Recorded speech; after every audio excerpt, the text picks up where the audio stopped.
Hello friends, how are you? I hope you would be fine. Today, my topic is about the TD learning with a linear value function approximation.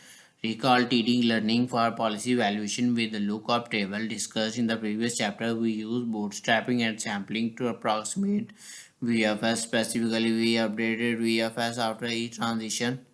We target is R plus gamma V of S, a biased estimate of the true value. The value of each state is specified by a separate table entry in the value function approximation. The target is R plus R V S semicolon W, I biased and approximated estimate of the true value. TD learning with at VFA involves three forms of approximation: for function approximation, bootstrapping, and sampling, but it is still on policy learning. We can reduce TD learning with VFA to supervised learning on a set of data pairs. The loss function is defined as the mean square error. The mean square error.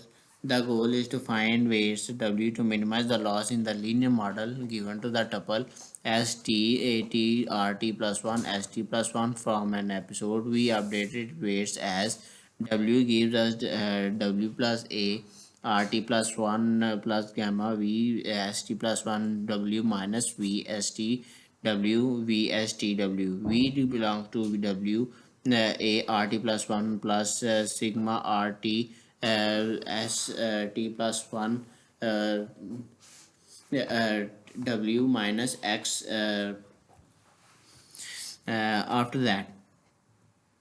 The property of the convergence MC policy evaluation with the VFA converges to the weight of WMC, which has the minimum mean squared error possible. TD of 0 policy evaluation with the VFA converges to the weights WTD, which is within a constant factor of the minimum mean squared error possible. See certain book for a proof. If the VFA is a tabular representation, one feature for each state, the MSVE for MC and TD is 0. Why? Similarly, TD with the VFA will have an update in the forward view. This update can be efficiently implemented in the backward view using eligibility traces. The eligibility traces vector is initialized to a 0 at the beginning of episode. It is incremented on each step by the value gradient and then decays by a factor. The eligibility trace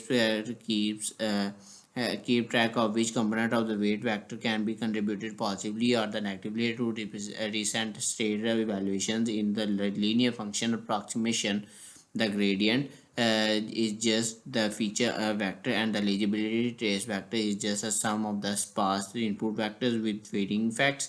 The TD error for the state value prediction is then the weight vector is updated on each step proportional to the scalar TD error and the vector eligibility.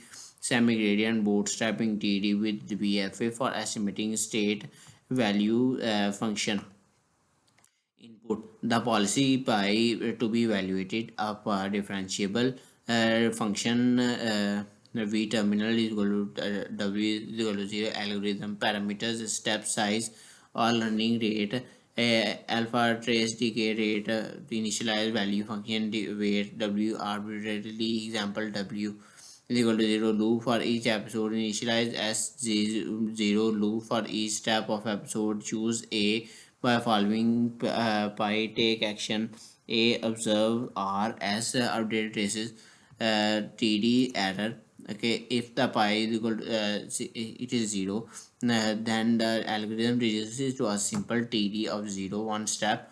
TT gradient isn't because z is always equal to a gradient. Example for the practice is random walk with 19 states. Example 7.1 figure 12.6 in certain book. Okay, so this is it for today's topic. Time to go. Goodbye. Meet you in the next video.